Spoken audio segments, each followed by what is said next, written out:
सोचती हूँ मैं चुप रहूं कैसे। લે લે ચાલો ટપ લગા દે લે લે બહુ બોલ બોલ કરે છે આખો દાડો બંધ જ ચાલતી નહીં.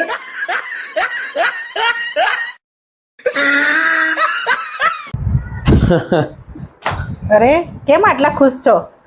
અરે હું અત્યારે માર્કેટમાંથી આવ્યો તો એક બ્યુટી પાર્લર ની બહાર બોર્ડ મારેલું હતું કે ફક્ત મહિલાઓ માટે. તો એમાં શું થયું? કઈ નહીં, હું એના નીચે લખીને આવ્યો કે પુરુષોને આમે જરૂર નથી.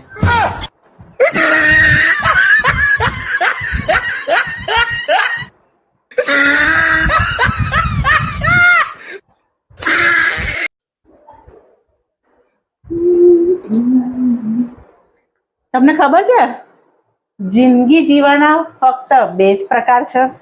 શું વાત છે? ક્યાં કયા? એક છે શ્વાસ લેતા રહો અને બીજો છે શ્વાસ છોડતા રહો. છે ને બે પ્રકાર.